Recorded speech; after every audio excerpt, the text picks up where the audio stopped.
1절부터 6절까지만 읽겠습니다. 시작. 지존자의 은밀한 곳에 거주하며 전능자의 그늘 아래에 사는 자여, 나는 여호와를 향하여 말하기를 그는 나의 피난처요 나의 요새요 내가 의뢰하는 하나님이라 하리니, 이는 그가 너를 새 사냥꾼의 올무에서와 심한 전염병에서 건지실 것임이로다. 그가 너를 그의 깃으로 덮으시리니 네가 그의 날개 아래에 피하리로다. 그의 진실함은 방패와 손 방패가 대신하니, 너는 밤에 찾아오는 공포와 낮에 날아드는 화살과 어두울 때 퍼지는 전염병과 밝을 때 닥쳐오는 재앙을 두려워하지 아니하리로다. 아멘. 이 말씀을 통해서 피할 그늘이 있는 사람, 이런 제목으로 말씀을 나누겠습니다. 서로 인사하시기 바랍니다. 피할 그늘이 있는 사람이 됩시다.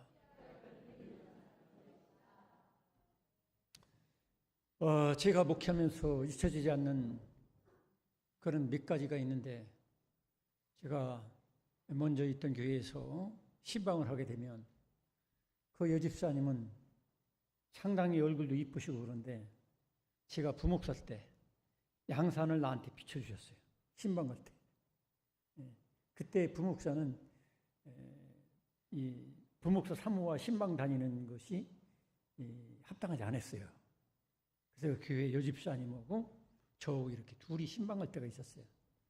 그러면 온천장 그런 거리에 보면은 요즘 날씨처럼 뜨거워요. 그러면 여집사님이 양산을 탁 받쳐줘가지고 내가 같이 이렇게 걸어가면 남들이 보면 연인 사이로 알겠죠. 근데 그런 오해를 무릅쓰고 그 여집사님이 저를 양산을 받쳐줄 때 너무 고마웠어요. 지난번에 한번 만나 뵀는데 저보고 그래요. 목사님 그때나 지금이나 똑같네요. 얼굴이 젊으네요. 그러더라고. 기분이 굉장히 좋은 거야. 그분은 나이가 많이 드셔가지고 이제 80대로 제가 짐작하고 있는데, 그늘을 이렇게 남에게 베풀어 줄 수 있는 거, 참 이게 대단한 거죠. 우리 집사람이 이제 어깨 수술하고 헐렁헐렁한 이 티를 하나 산다고 해서 가게에 가가지고 차 가지고 나오는데, 집사람 보고 그 문 앞에 있으라고 내가 차를 가지고 올 테니까. 그래서 거기도 이제 좀 거리가 막 5, 60m 이상 거리가 걸어야 돼. 주차장이 넓어서. 근데 가는데 뭐 몇 분도 안 걸리는데도 뜨거우니까 그 헐렁한 티를 가지고 머리다 쓰고서 거기까지 차를 가지러 갔어요. 지금 오늘날 이 뜨거운 땡볕은 손바닥만한 그늘만 있어도 참 감사한 것 같아요. 제가 또 며칠 전에는 운전하다가 그런 걸 느꼈어요. 그늘이 얼마나 중요한지. 제가 차를 운전해 가는데 옆에 커다란 그 트레일러보다 더 큰 사각형 박스형 그 차가 지나가는 거예요. 차를 운전하는데 제 승용차 옆에 좌측 차선에 그 차에 그 그늘로 제가 파고들었어요. 그늘이 신세를 지고서 저쪽 한 몇백 미터를 운전하는데 고마운 거야. 이 큰 차가 지나가는데 옆에 그늘만 줘도 얼마나 또 시원한 것 같은지 모르겠어요. 여러분, 이렇게 그늘이 우리에겐 필요합니다. 우리들은 이 그늘을 참 통해서 우리가 살잖아요. 부모님의 그늘을 힘입어서 우리가 이 정도 자랐잖아요. 부모님의 그늘이 없는 분들은 얼마나 힘들겠어요. 또 나이 드셔서 이제 70, 80 넘으시면은 자식의 그늘이 필요한 거예요. 자녀들이 다 얼마라도 용돈을 드리고 아플 때 이렇게 찾아오고 뭔가 좀 보살펴 줄 때 그 자녀들의 이 그늘이 대단한 겁니다. 또 이 험한 세상에 치열한 경쟁 속에 살아가는 가운데서 그늘이 되어준다는 거. 그늘이 있는 사람과 없는 사람은 큰 차이가 있어요. 여기 오늘 읽은 성경에 보니까 우리에게 있는 이런 그늘, 지나가는 차 옆에서 그 10초, 20초, 1분 정도 그늘도 귀한데 하나님이 그늘이 되어주시겠다고 말씀하셔요. 여기 보니까 91편 1절에 보니까 지존자의 은밀한 곳에 거주하며 따르십니다. 전능자의 그늘 아래에 사는 자요. 이 시편이 이제 지어진 그때 상황을 생각하면 지금 테헤란 같은 데는요, 얘기 들어보니까 그런 테헤란 같은데 거의 50도가 된다는 거예요. 50도가. 그래서 테헤란에서 어떤 운동을 일으키느냐면 그 수도를 옮기겠다. 이란의 수도를 옮겨야 되겠다. 첫째로 너무 덥다. 물 공급이 너무 힘들다. 그러니까 이 수도를 옮겨야 되겠다. 그런 말이 나오고 있다고 그래요. 그게 실현될지 안 실현될지는 모르지만은 그 시대에는 이런 말씀이 지어졌을 때는 우리는 35, 6도, 7도만 돼도 헉헉거리잖아요. 근데 거기는 40도, 심지어는 50도까지 올라갈 수가 있다는 거죠. 여러분 한 50도를 상상해 봤습니까? 쉽지 않습니다. 그래서 여기 성경 본문에는 지존자의 은밀한 곳에 거주하며 전능자의 그늘 아래에 사는 자요. 그랬어요. 성도 여러분, 하나님의 그늘 아래에 사는 행복을 여러분 깨달으시길 축원합니다. 여러분, 아버지 어머니를 잘 만나가지고 그 그늘에 사는 것도 좋지요. 그러나 아버지 어머니도 때가 있는 거예요. 자녀들이 30, 40 되면은 독립해서 나가야지 부모님에게 캥거루족처럼 계속 신실해지면은 그 그늘이 합당하지 못한 거예요. 또 우리가 친구들이나 주변 사람의 그늘도 필요지만 우리에게 영원한 그늘은 하나님밖에 없는 거예요. 저 자신의 인생을 돌아봐도 그래요. 제가 이제 중고등학교 시절부터는 제 스스로 부모님의 그늘을 벗어나려고 중학교 때부터 노력해봤어요. 쉽지 않죠. 여러분들은 몇 세 때부터 그 부모님의 그늘을 이제 벗어나서 사셨는지 모르지만 우리가 그늘은 절대적으로 필요한 거예요. 근데 하나님께서 오늘 우리의 그늘이 되신다는 거예요. 그래서 제가 예수 그리스도를 믿고 영접한 뒤로 예수님이 나의 그늘이다. 하나님만큼 나를 더 그늘을 드리워줄 수 있는 분은 아무도 없다. 제가 그걸 20대 때 깨달았어요. 성도 여러분, 여러분들도 가급적이면 일찍 예수님이 나의 완전한 그늘이 되신다는 거 깨달으시길 축원합니다. 그래서 예수님만이 나의 그늘. 이런 기도할 때 그런 고백을 해야 돼요.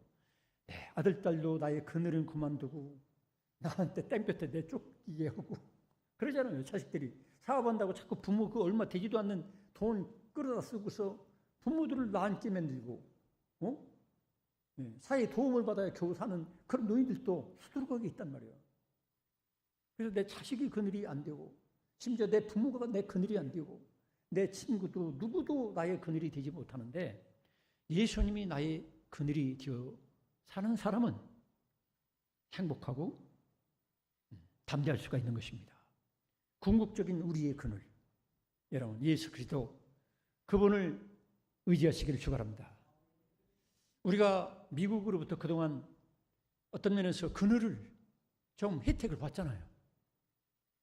참 6.25 전쟁 때부터 참 그 수많은 구호 물품을 얻어먹고 참 많은 사람들이 미국으로 이렇게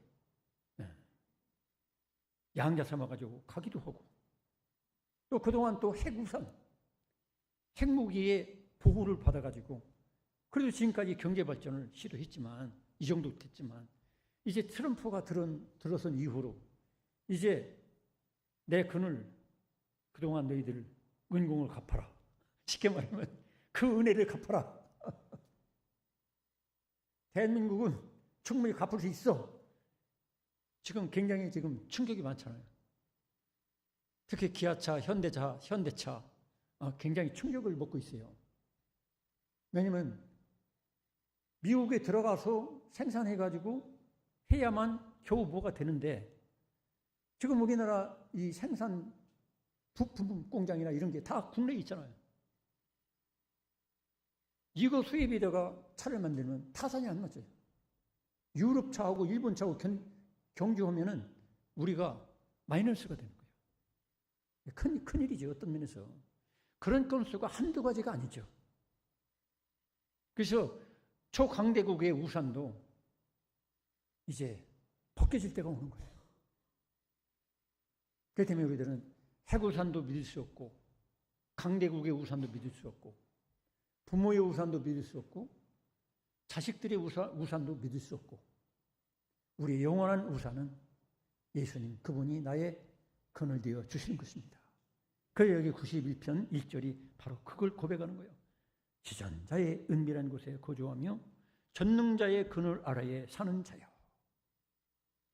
2절에 나는 여호와를 향하여 말하기를 그는 나의 피난처요 나의 요새요 내가 의뢰하는 하나님이라 하리니. 여기서 하나님이 나의 그늘이 되어서 사는 인생이 어떤 인생이냐? 바로 2절에 보면 그는 나의 피난처라고 고백하는 사람. 여러분, 하나님이 여러분의 피난처가 될 줄로 믿습니다. 응? 김정은이 핵을 가지고 위협하더라도 지금 러시아하고 미국하고 핵무기 가지고 서로 으르렁거리고 있잖아요. 푸틴의 제2인자가 은근히 핵무기 가지고 들썩거리니까 트럼프가 핵잠수함 2대를 적절한 곳에 배치했다고 그렇게 하고, 영국에도 핵무기 갖다가 또 지금 들여놓고 있어요. 우리는 어떤 면에서 언제든지 우산이 벗겨질 수가 있어요. 그렇기 때문에 우리들은 예수 그리스도, 그분이 우리의 우산이 되어야 됩니다. 기도해야 됩니다. 이 나라 민족을 위해서, 세계 인류를 위해서. 저 강대국끼리 서로 핵전쟁이 일어나면 이 고래 싸움에 새우등 터진다고 우리가 다 고통을 당해야 됩니다. 그 다음에 중국과 미국의 경제전쟁이 벌써부터 시작이 됐잖아요. 미국과 중국의 경제전쟁. 중국이 세계 패권을 잡지 못하도록 결국엔 잡는다고 미래의 학자들은 얘기하고 있어요. 그 인구와 기술 발달이나 과학기술의 발달이 미국을 뛰어넘는 것이 엄청나게 많습니다. 세계적인 기술을 자랑할 수 있는 것이 미국을 뛰어넘는 그런 수준으로 지금 다가가고 있어요. 그러니까 때가 문제죠. 결국 중국이 세계의 패권을 잡고 경찰국가 노릇을 하게 된단 말이죠. 이걸 지원시키는 방법으로 지금 트럼프는 발버둥을 치고 있는 거예요. 그 틈바구니에 우리 대한민국은 어떻게 보면 불쌍한 거죠. 이리 치고 저리 치고, 이쪽 눈치 봐야지 저쪽 눈치 봐야지, 또 김정은이 눈치 봐야지. 이런 우리가 세상을 생각하면 우리가 예수 그분이 우리의 우산이 되지 않으면 우리나라는 희망이 없어요. 여러분, 예수 그리스도 그분이 우리의 우산이 되어지기를 여러분 기도하시기 바랍니다. 그러기 위해서는 어떻게 되느냐? 바로 여기 2절에 보니까 그는 나의 피난처요. 예수님을 나의 피난처로 삼고 그분에게 피해야 됩니다. 여러분, 우리가 뭐 부산으로 피한다고 해도 되겠어요? 서울 사람들이? 수도권 인구가 국가의 지금 우리나라 절반 이상이 거기 살고 있는데 이 사람들 한꺼번에 어디 피할 길이 없어요. 지금 전쟁은 피할 길이 없어요. 미사일 쏘면 제주도까지 먼저 때려버리고 부산부터 때려버릴 수가 있어요. 우리는 피할 것은 오직 예수 그리스도 그분밖에 없음을 믿으시기 바랍니다. 그래서 더 기도해야 돼요. 하나님, 아무리 정치를 잘한다 해도 한계가 있고, 그러니 하나님께서 우리의 피난처가 되지 아니하시면 우리는 희망이 없습니다. 예수 그분에게 희망이 있는 거예요. 그걸 우리가 고백해야 됩니다. 그 다음에 보니까 나의 요새요. 요새. 적들을 물리칠 수 있는 요새 같은 역할을 우리 주님이 해 주실 것입니다. 그분을 여러분 의리하고 그분 속에 숨어가지고 여러분 사시길 축원합니다. 그 다음에 내가 의리하는 하나님이라. 하나님을 의리해야 됩니다. 여러분, 누구를 의리하겠습니까? 뭐 대통령을 의리하겠습니까? 어떤 장관을 의리하겠습니까? 국회의원들을 의리하겠습니까? 이 나라 역사를 보게 되면 결코 의리할 만한 인물들이 못 되는 거예요. 자기들 지역 이기주의로 자기들을 선심성 공약으로 해서 몇천억 몇 조씩 써가지고 뭐 여수 엑스포 그런 데 보니까 2조를 거의 투입했는데 지금 망할 판이래, 망할 판. 구경 오는 사람이 없어요. 다들 어떤 정치권끼리 타협하고 우리 가지고 국민들을 정말로 생각하고 국민들이 미래를 생각하는 게 아니라 지도는 아니라고 다들 세금 걷어가지고 잔치 벌이는 거예요, 잔치. 여러분, 사람을 의뢰하지 말고 하나님을 의뢰하는 저와 여러분 되기를 축원합니다. 정치인들을 의뢰해가지고 되는 게 아니에요. 그래서 하나님을 나의 피난처, 나의 요새, 나의 의뢰하는 하나님이라고 고백하는 사람을 하나님께서 그늘이 되어 주시는 것입니다. 하나님 외에 다른 곳으로 피난처 삼고 의뢰하게 되면 반드시 따가운 땡볕에 바싹 타버리는 꽃나무처럼 시들어버리고 죽을 수밖에 없습니다. 그리고 하나님을 그늘로 삼을 수 있는 사람은 누구냐? 여기 14절을 보니까 14절 한번 띄워주실래요? 91편 14절 한번 같이 읽어보겠습니다. 시작. 하나님이 이르시되 그가 나를 사랑한즉 내가 그를 건지리라. 그가 내 이름을 안즉 내가 그를 높이리라. 하나님이 그늘 되어주시는 분은 하나님을 사랑하는 거예요. 그 무엇보다도, 그 누구보다도 하나님을 더욱 사랑하시기 바랍니다. 가룟 유다는 하나님보다 돈을 더 사랑했어요. 사울왕은 하나님보다도 자식들을 더 사랑했어요. 어떻게 되죠? 그들은 하나님이 그늘이 되어주지 못하는 거예요. 솔로몬도 처음에는 하나님을 그늘로 삼았는데 나중엔 자기 아내들만 그늘로 삼다 보니까 결국 끝이 비참하게 되는 거예요. 여러분, 여러분의 아내나 전토나 자식이나 그 어떤 누구와 어떤 것보다도 하나님을 더욱 사랑하시기를 축원합니다. 하나님을 가까이 해야 돼요. 하나님을 너무너무 사랑해야 돼요. 여러분, 하나님을 사랑한다는 고백을 자주 하시기 바랍니다. 하나님 사랑합니다. 저는 세상에 재물도 자식도 뭐 어떤 것보다도 나는 하나님을 그 무엇보다도 사랑합니다. 할 때 하나님께서 여러분의 그늘이 되어줄 것을 믿으시기 바랍니다. 또 그 다음에 뭐라고 합니까? 14절 끝절에 보니까 그가 내 이름을 안즉 내가 그를 높이리라. 그가 내 이름을 안즉, 이름 예수라는 이름 그 자체만을 얘기하는 게 아니죠.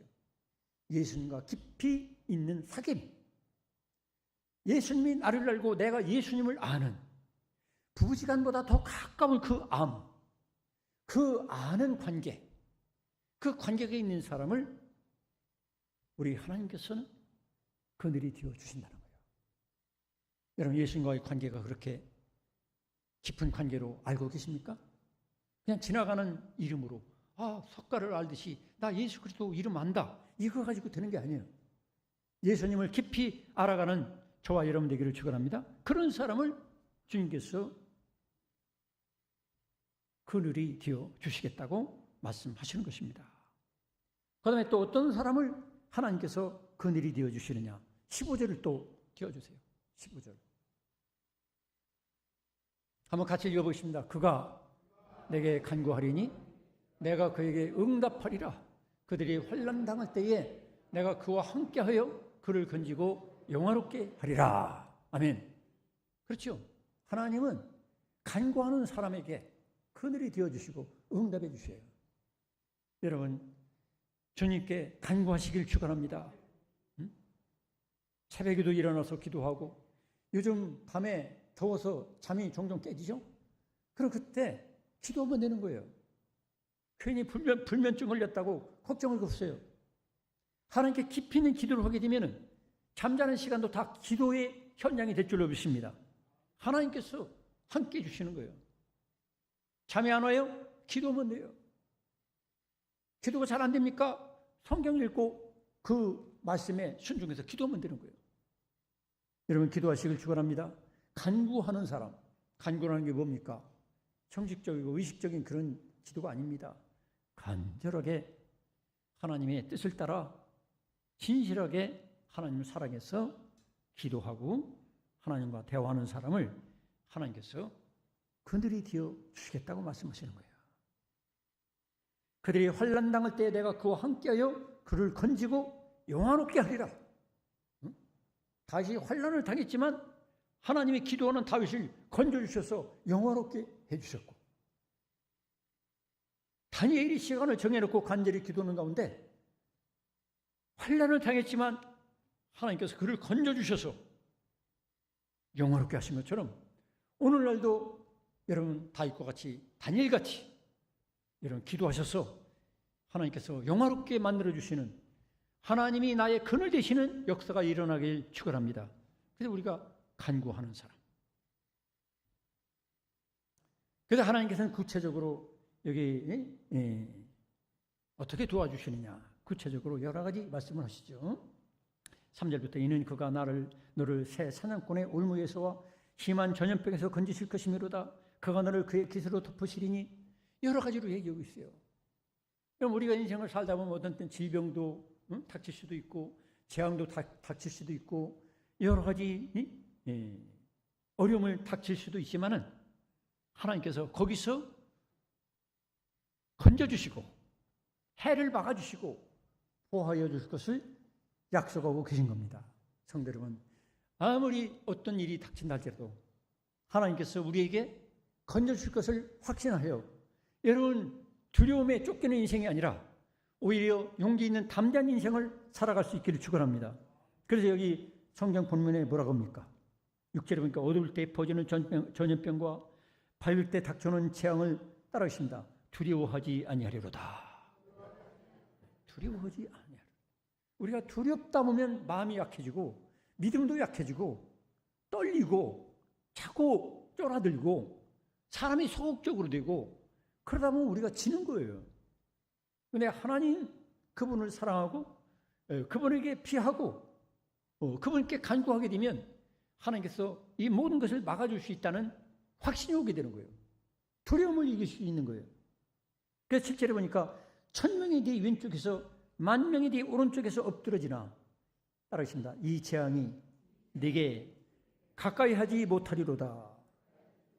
바로 내 옆에서 1000명이, 아니 오른편에서 10,000명이 쓰러질지라도 하나님을 나의 그늘로 삼은 사람은 하나님께서 지켜주신다는 거예요. 할렐루야.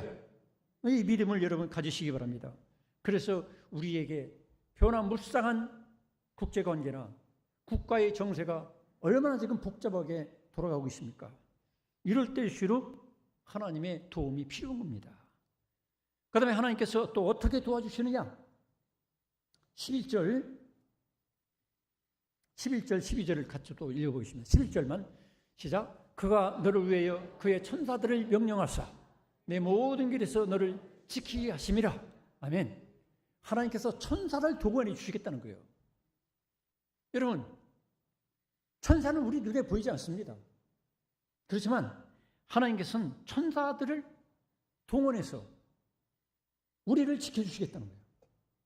국가의 군인들도 두려움이 있으면 자기부터 살려고 하겠지만, 그러나 하나님께서는 천사를 통해서 저와 여러분을 지켜줄 것을 믿으시기 바랍니다. 천사 얘기하면 어떤 사람들은 그건 동화에 나오는 얘기 아닙니까? 그렇게 얘기하는 사람이 있겠죠? 그런데 분명히 성경은 천사의 존재를 인정하고 있습니다. 마태복음 26장 53절에 보면, 마태복음 26장 53절을 한번 저를 따라서 읽겠습니다. 너는 내가 내 아버지께 구하여 지금 12군단 더 되는 천사를 보내시게 할 수 없는 줄로 아느냐? 예수님이 직접 그랬잖아요. 예수님이 하나님 아버지께 요구만 하면은 천사를 3,000, 6,000, 9,000이라도 얼마든지 보내줄 수 있다는 거예요. 성도 여러분, 지금도 우리 눈에 보이는 현상을 쳐다만 보지만 말고 눈에 보이는 이 영적 세계에 하나님께서 수많은 천사를 동원해서 저와 여러분은 위기 속에서 지켜주시고 엄청난 사고 속에서 지켜주시고 재앙 속에서 지켜줄 줄로 믿으시기 바랍니다. 여러분, 우리가 운전이나 이런 걸 하다 보면 까차하는 사이에 우리가 큰 사고 날 수도 있잖아요. 근데 하나님께서 지켜주셨다. 이럴 때가 있잖아요. 여러분, 보이지 않는 하나님의 천사가 저와 여러분을 지켜줄 줄로 믿으시기 바랍니다.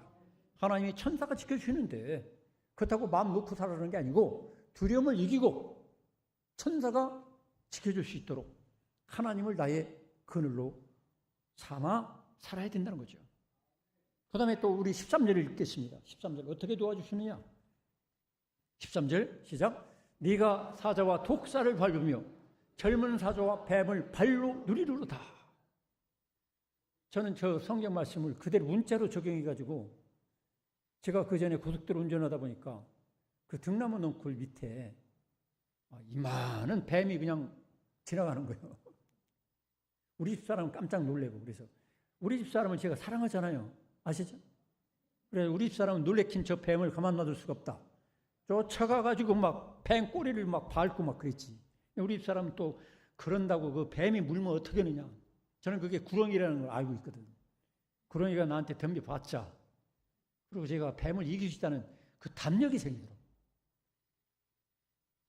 우리 아내를 놀래킨 이 뱀을 내가 발로 밟아가지고 혼내주겠다. 여러분이 그런 무모한 저와 같은 모습을 할 필요가 없습니다.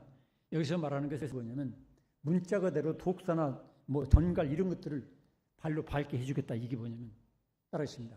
용기 있는 사람, 담력을 주겠다, 권능을 주겠다. 여러분 용기와 담력이 없으면 우리가 살 수가 없어요. 여러분 용기와 담력을 가지고 기도하면 하나님께서 이루어주시고 악한 사탄의 공격도 넉넉히 이기게 될 줄로 믿습니다. 이 용기와 담력이 있어야 돼요. 다윗이 골리앗과 싸울 때 그 용기와 담력을 하나님이 주시니까 적장을 이겼잖아요. 오늘날도 마찬가지예요. 우리는 눈에 보이지 않는 악한 사탄의 역사, 가지가지 악의 세력이 다가온다 할지라도 여러분 하나님을 나의 그늘로 삼고 사는 사람은 담력과 용기를 갖게 된 거예요. 용기와 담력은 여러분들이 승리하게 하는 아주 중요한 요소입니다. 여러분 믿는다 하면서도 용기와 담력이 없다면 그는 믿음은 그림자에 불과한 거예요. 서로 인사합시다. 용기와 담력을 가집시다. 하나님께서는 어떤 흑암의 세력이나 악한 세력도 우리가 발로 밟을 수 있도록 그런 권세를 우리에게 주셨어요. 왜? 우리의 권세는 누구 권세죠? 따르십니다. 우리의 권세는 하나님 자녀의 권세. 아버지께서 우리에게 그 권세를 주셨잖아요. 이게 뱀도 독사도 얼마든지 그 악한 세력들을 밟으며 살 수 있는 용기와 담력을 주셨기 때문에 이 용기와 담력을 가지고 나가는 그리스도 예수의 군사들은 승리하게 되는 것이고 또 두려움을 이기고 살 수가 있는 것입니다. 그래서 결국 우리가 이 시편 91편을 정리하면은 하나님을 의뢰하는 사람, 하나님이 나의 그늘로 삼는 사람은 어떤 사람이냐? 따르십니다.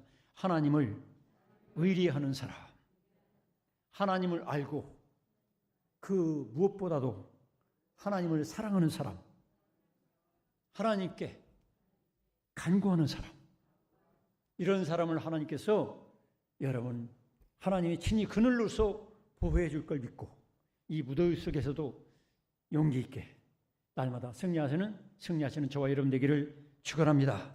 기도하겠습니다. 하나님 아버지, 세상에 있는 모든 우산들은 때가 되면 벗겨질 때가 있지만 하나님이 나의 친히 우산이 되어주신다는 이 약속의 말씀을 우리가 들었습니다. 하나님을 전적으로 의뢰하고 하나님을 알고 사랑하고 하나님께 간구하는 자, 하나님의 친히 우산이 되어주시사 모든 것들에서 보호해 주시고 담력을 가지고 승리하게 만들어줄 걸 믿습니다. 여름철도 무사히 이기고 어떤 도전도 이길 수 있는 그리스도 예수의 군인답게 승리하는 저희들이 되게 하여 주옵소서. 예수님의 이름으로 기도드리옵나이다. 아멘. 주신 말씀 생각하며 우리 찬송 부르겠습니다. 415장